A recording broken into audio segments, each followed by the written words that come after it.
कैसे हैं आप सारे स्टूडेंट्स। आज जो है हम एक बहुत इम्पॉर्टेंट टॉपिक डिस्कस करेंगे।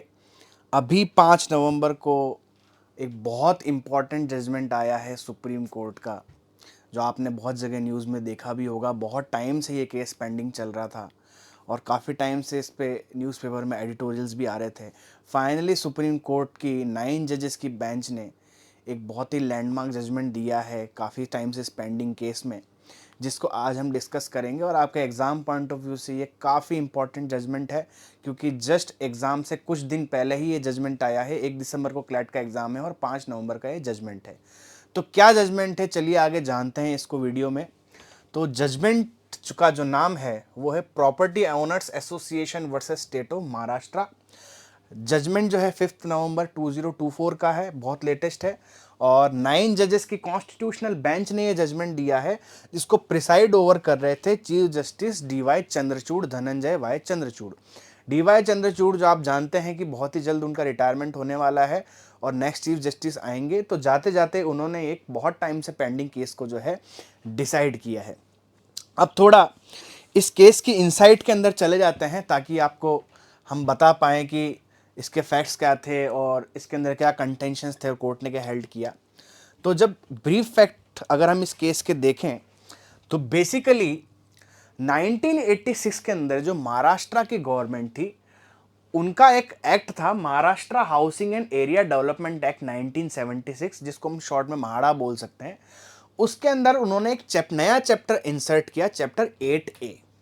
अब ये चैप्टर 8A क्या एम्पावर करता था महाराष्ट्र गवर्नमेंट को? वो एम्पावर करता था Mumbai building repair and reconstruction board.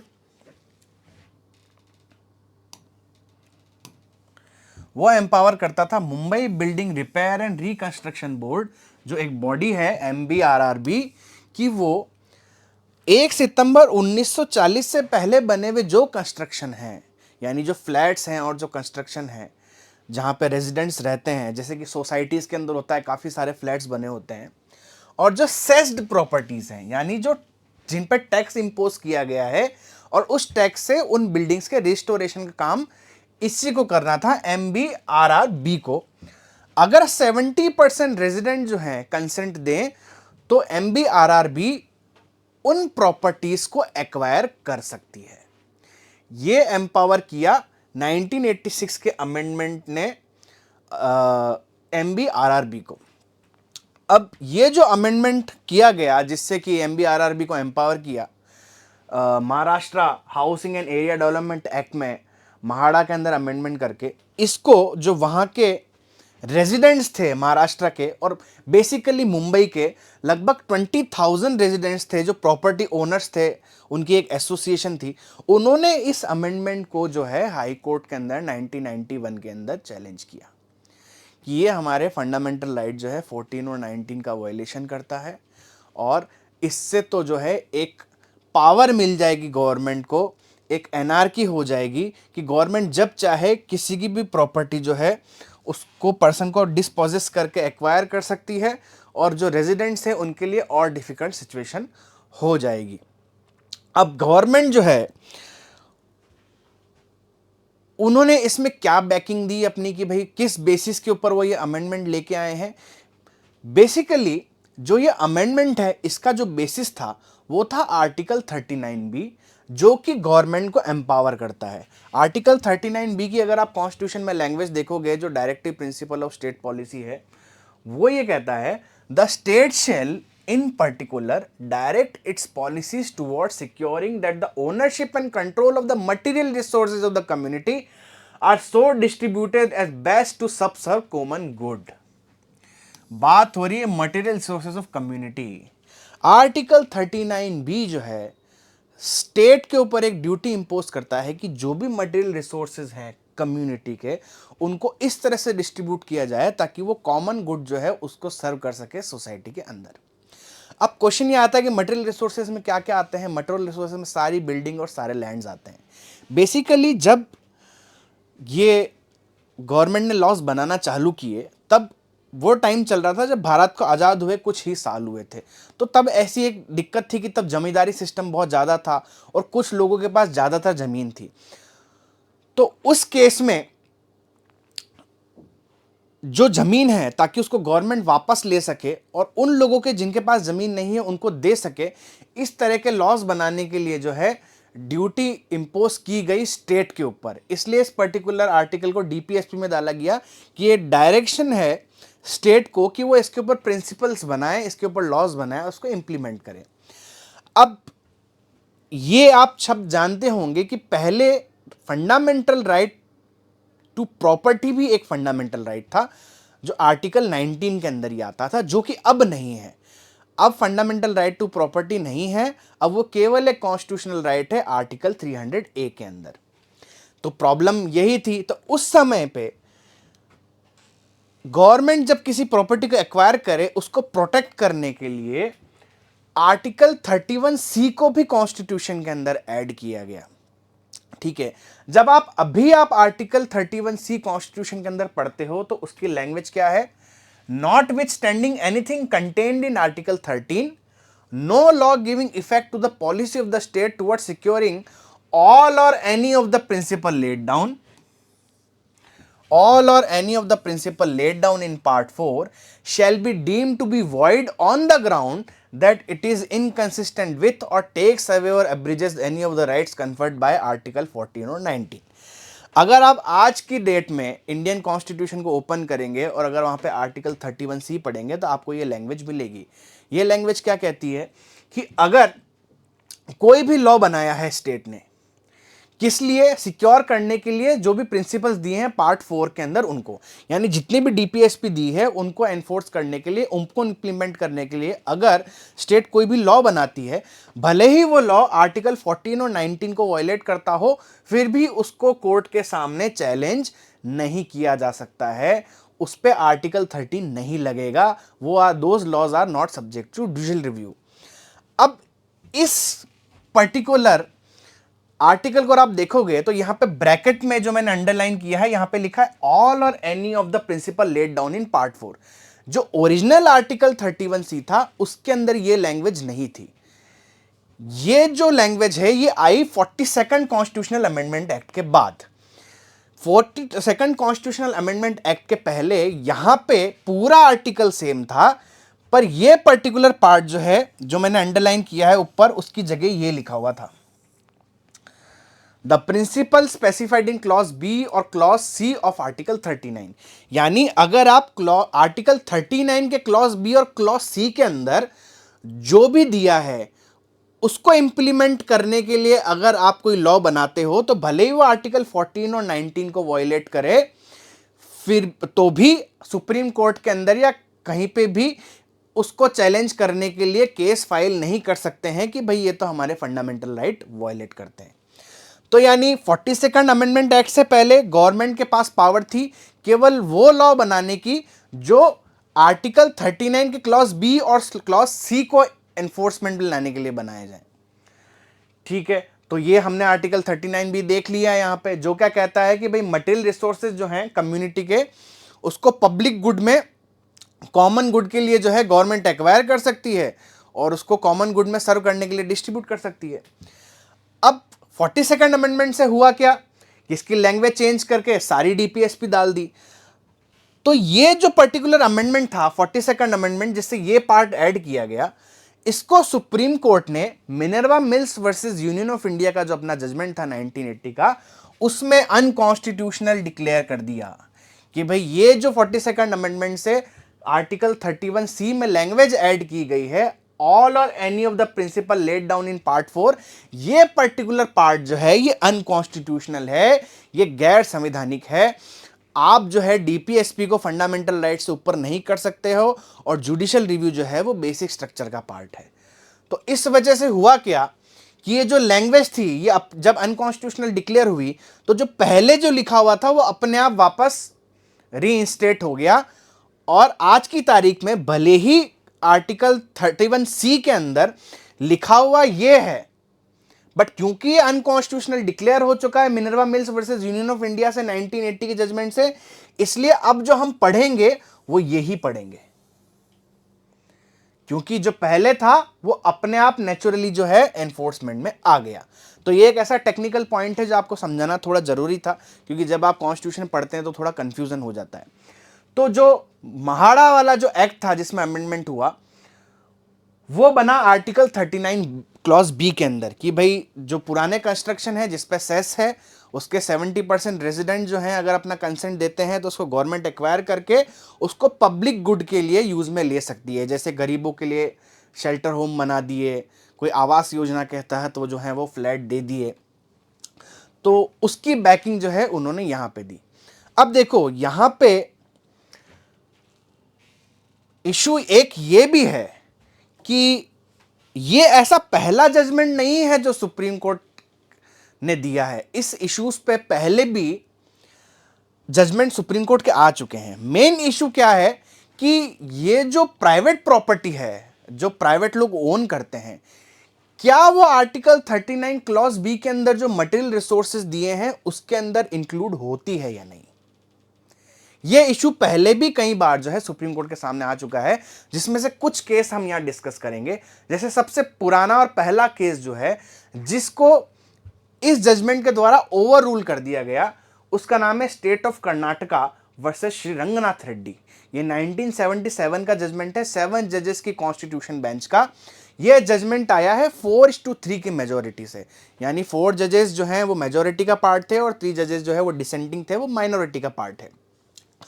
Court का जो जजमेंट है ये वाला, उसमें जो मेजॉरिटी को जिन्होंने प्रिसाइड किया वो थे चीफ जस्टिस एम.एच. बेग, जिनका ये कहना था कि जो प्राइवेट ओन्ड प्रॉपर्टी होती है वो आर्टिकल 39 क्लॉज बी के अंदर जो मटेरियल रिसोर्सेज लिखा है उसमें इंक्लूड नहीं होती है। पर जो माइनॉरिटी ओपिनियन था जिसको ऑथर किया जस्टिस वी.आर. कृष्ण अय्यर ने, उनका यह कहना था कि जो प्राइवेट रिसोर्सेज भी होते हैं, प्राइवेट प्रॉपर्टीज भी होती है, वो आर्टिकल 39 क्लॉज बी में जो मटेरियल रिसोर्सेज दिए हैं उसमें इंक्लूड होनी चाहिए। हमको गवर्नमेंट को ये पावर देनी होगी, क्योंकि अगर हम ये पावर नहीं देंगे तो जो लोगों ने लैंड सीलिंग कर रखी है, जो जमींदारों ने लाखों करोड़ों एकड़ जो है लैंड अपने पास, हजारों एकड़ सीलिंग करके रख रखा है, उसको गवर्नमेंट कैसे वापस लेगी और गरीबों के अंदर कैसे रिडिस्ट्रीब्यूट करेगी, ये डिफिकल्ट हो जाएगा। बट क्योंकि मेजॉरिटी जजमेंट जो है प्राइवेट प्रॉपर्टी को आर्टिकल 39 क्लॉज बी के अंदर नहीं मान रहा था, इसलिए मेजॉरिटी का जजमेंट बाउंड हो जाता है। उसके 5 साल बाद सुप्रीम कोर्ट का एक जजमेंट और आया जिसका नाम है Sanjeev Coke manufacturing company versus Bharat coking call limited. इसमें सेम इशू वापस आया कि क्या मटेरियल रिसोर्सेज जिसका मेंशन आर्टिकल 39 क्लॉज बी के अंदर हुआ है वो प्राइवेट प्रॉपर्टी को भी इंक्लूड करता है क्या। यहां पे जो 5 जजेस की बेंच थी, ये भी एक कॉन्स्टिट्यूशनल बेंच थी, उसने जो रंगनाथ रेड्डी वाला जजमेंट था उसमें जो वी.आर. कृष्ण अय्यर का जो ओपिनियन था उसको सही माना। उनका यह कहना था कि प्राइवेट प्रॉपर्टी भी जो है वो मटेरियल रिसोर्सेज जो है कम्युनिटी के उसके अंदर आती है, और गवर्नमेंट अगर उसको एक्वायर करने के लिए कोई लॉ बनाती है तो उसको आर्टिकल 31C का प्रोटेक्शन मिलता है, भले ही वो लॉ आर्टिकल 14 और 19 में दिए हुए फंडामेंटल राइट को वायलेट करता हो, फिर भी उसको कोर्ट के सामने चैलेंज नहीं किया जा सकता है। सिमिलरली उसके कुछ समय बाद 1997 में एक जजमेंट और आया जिसका नाम था Mafatlal industries limited versus Union of India 1997। Again A 9 जजेस constitution bench which was led by chief justice M Ahmadi. उन्होंने जो ऊपर वाला जजमेंट था संजीव कोक मैन्युफैक्चरिंग, उसमें जो भी हेल्ड किया सुप्रीम कोर्ट ने कि भाई आर्टिकल 39 बी के अंदर जो मटेरियल रिसोर्सेज दिए हैं उसमें प्राइवेट प्रॉपर्टी इंक्लूड होती है, उसको सही मानते हुए जो है इसको अपहेल्ड किया और यह क्लियर किया कि material resources of the community included privately owned resources and were not confined to public resources only। ऐसा नहीं है कि केवल सरकारी रिसोर्सेज की बात हो रही है या पब्लिक रिसोर्सेज की बात हो रही है, जो प्राइवेट प्रॉपर्टी होती है, जो प्राइवेट रिसोर्सेज होते हैं, वो भी आर्टिकल 39 बी के अंदर आते हैं।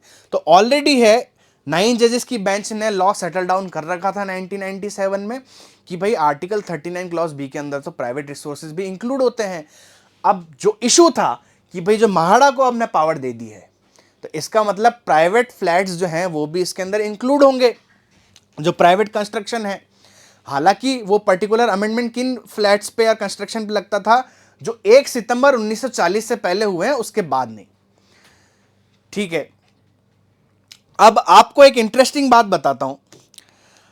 जब ये केस कोर्ट में पेंडिंग था, हाई कोर्ट ने तो क्योंकि पिटिशन डिसमिस कर दी थी जो ओनर्स एसोसिएशन है उनकी, तो ये सुप्रीम कोर्ट गए। सुप्रीम कोर्ट में पहले ये केस गया 3 जजेस की बेंच के पास, फिर 3 जजेस की बेंच से गया है 5 जजेस की बेंच के पास, और फिर 5 जजेस की बेंच ने इसको फाइनली रेफर किया 9 जजेस की बेंच के पास, क्योंकि एक इंपॉर्टेंट क्वेश्चन था आर्टिकल 31C से रिलेटेड, फंडामेंटल राइट्स और डीपीएसपी, सारे इंपॉर्टेंट कॉन्स्टिट्यूशनल क्वेश्चन इसमें इन्वॉल्व थे, इसलिए इसको फॉरवर्ड किया गया।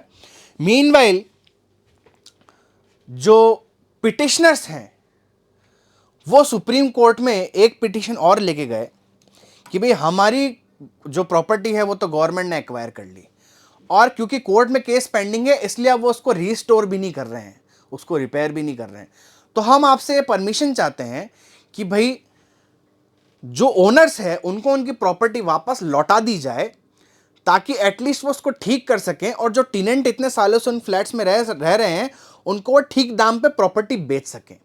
पर क्योंकि कोर्ट में ये केस पेंडिंग था, इसलिए सुप्रीम कोर्ट ने उस टाइम पे इसके लिए उनको परमिट नहीं किया कि भाई जब तक जो है हम केस डिसाइड नहीं कर देते हम इसके लिए अलाउ नहीं कर सकते। तो ये मेजर इश्यूज थे। अगर आप मेजर इश्यूज अगर आप देखोगे तो वैसे तो मल्टीपल इश्यूज हैं, ठीक है, क्योंकि एक पिटिशनर का यह भी कहना था कि सर आर्टिकल 31C को अगर अनकॉन्स्टिट्यूशनल डिक्लेयर कर दिया मिनरवा विल्स वाले केस में, तो इससे पुराना जो आर्टिकल था अमेंडमेंट से पहले, इसका मतलब ये थोड़ी कि वो अपने आप आ जाएगा। पूरा आर्टिकल 31C अनकॉन्स्टिट्यूशनल हो गया है तो वो तो एप्लीकेबल हो ही नहीं सकता, तो फिर प्रोटेक्शन मिलेगा ही नहीं म्हाड़ा वाले एक्ट को। जबकि जो रेस्पोंडेंट्स थे, जो गवर्नमेंट थी, उनका क्या कहना था कि नहीं नहीं सर वो नेचुरली जो है वो वापस अपने आप आ गया है, तो आर्टिकल 39B और क्लॉज C के अंदर जो लॉज बने हैं उनको तो प्रोटेक्शन मिलेगा। और दूसरा मेजर इशू क्या था कि भाई जो प्राइवेट रिसोर्सेज हैं क्या वो आर्टिकल 39 क्लॉज B के अंदर आते हैं या नहीं आते हैं। इन सब का जवाब जो है सुप्रीम कोर्ट की 9 जजेस की बेंच ने दिया। देखिए जजमेंट क्या आया यहां पे, जजमेंट आया 8:1 की मेजोरिटी के साथ, यानी 8 जजेस जो थे वो एक तरफ थे जिन्होंने मेजोरिटी जजमेंट दिया, जिसके बिहाफ पे जजमेंट लिखवाया चीफ जस्टिस डीवाई चंद्रचूड़ ने, और एक जजमेंट तो 6 जस्टिस धूलिया वो डिसेंटिंग थे, उन्होंने मेजोरिटी के साथ अपना ओपिनियन शेयर नहीं किया। यहां पे ये सुप्रीम कोर्ट ने हेल्ड किया कि जो जस्टिस रंगनाथ रेड्डी वाला जो जजमेंट था, सॉरी जस्टिस रंगनाथ रेड्डी वाला नहीं, रंगनाथ रेड्डी वाला जो जजमेंट था 1977 का, वो बिल्कुल सही था। और उसमें जो वीआर कृष्ण अय्यर ने जो अपना ओपिनियन दिया था, जिसको बाकी केसेस में और बाकी जजमेंट में सही माना गया, वो गलत था। अगर आप ध्यान से पढ़ेंगे, मैंने यहाँ कुछ पॉइंट्स लिखे हैं जजमेंट के। The majority led by CJ Chandrachud held that not all privately own party is a property is a material resource of the community, rather that privately owned property could be a material resource if it fulfills certain criteria like natural resource, welfare of community and rare availability of resources। तो chief justice जो है उन्होंने ये held किया कि जो private resources हैं वो जो है हमेशा मटेरियल रिसोर्स के अंदर इंक्लूड होंगे ऐसा जरूरी नहीं है। कुछ क्राइटेरियाज होंगे, अगर वो क्राइटेरिया फुलफिल होते हैं तो ही जो है हम प्राइवेट रिसोर्सेज को मटेरियल रिसोर्सेज की जो डेफिनेशन है आर्टिकल 39B में हम इंक्लूड करेंगे।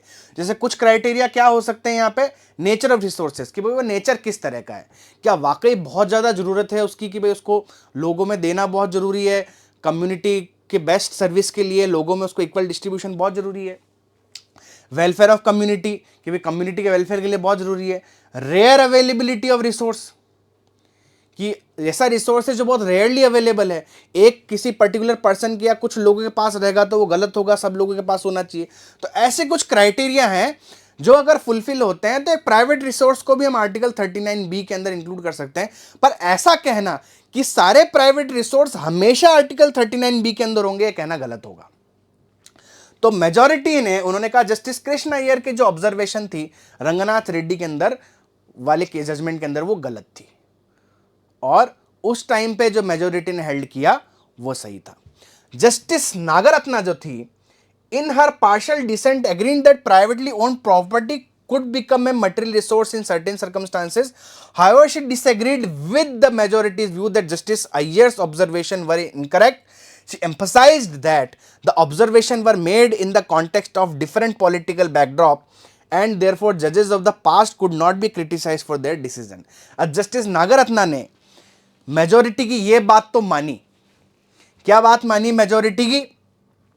कि भाई जो मटेरियल रिसोर्सेज है सर्टेन सर्कमस्टांसेस के अंदर जो है हम प्राइवेट रिसोर्सेज को मटेरियल रिसोर्स में इंक्लूड कर सकते हैं। पर जो मेजोरिटी ने ये कहा कि जस्टिस कृष्ण अय्यर जो है उनका जजमेंट इनएक्यूरेट था उस टाइम पे, उससे उन्होंने एग्री नहीं किया। देखो उसके कई कारण हैं, क्योंकि चीफ जस्टिस साहब ने जो अपना जजमेंट दिया वो इस बेसिस पे दिया कि भाई ये जजमेंट है बहुत पुराना और उस टाइम पे सिचुएशंस बहुत अलग थी, इकोनॉमिक कंडीशंस बहुत अलग थी, बहुत जमींदारी सिस्टम था, कंट्री की इकोनॉमी बहुत वीक थी, एलपीजी पॉलिसीज़ जो हैं फिर 90s में आ गई थी। उसके बाद आज जो इंडिया की इकोनॉमी बहुत स्ट्रांग है, तो आज जो इंटरप्रिटेशन होगा वो अलग होगा। तो वही जस्टिस नागरत्ना ने भी कहा कि भाई उस टाइम पे जो जजेस ने अपना जजमेंट दिया वो उस टाइम की जो करंट सिचुएशन थी उसके हिसाब से दिया। तो ये कहना कि उन्होंने अपना इनएक्यूरेट ओपिनियन दिया था वो गलत होगा। उस समय की सिचुएशन के हिसाब से जो उनको लगा उन्होंने बिल्कुल सही किया, हम उनको गलत नहीं मान सकते। और जो डिसेंटिंग ओपिनियन था वो था जस्टिस धूलिया का, जो मेजॉरिटी के साथ नहीं थे, वो अलग थे। उनका यह मानना था कि भाई जो रंगनाथ रेड्डी वाले जजमेंट में जस्टिस अय्यर ने अपना ओपिनियन दिया है वो बिल्कुल एक्यूरेट था, हमें प्राइवेट रिसोर्सेज को भी मटेरियल रिसोर्सेज के अंदर हमेशा इंक्लूड करना चाहिए। तो ये एक बहुत इंपॉर्टेंट जजमेंट है बच्चों, जो इस साल के एग्जाम्स के लिए काफ़ी इंपॉर्टेंट है। जो भी आने वाले एग्जाम है क्लेट, एलेट और अदर लॉ एंट्रेंस एग्जामिनेशन, तो इसको आप ध्यान से पढ़ें। और क्योंकि रीसेंट है तो इसमें से काफ़ी प्रोबेबिलिटी बनती है क्वेश्चन बनने की, और ऐसे ही और भी जजमेंट हम आपसे डिस्कस करेंगे। आज के लिए इतना ही, और आप सबको बेस्ट ऑफ लक। और आप सब सब्सक्राइब करें लॉ प्रेप ट्यूटोरियल के यूट्यूब चैनल को, ताकि आप ऐसे लेटेस्ट जजमेंट को और देख सकें। Thank you.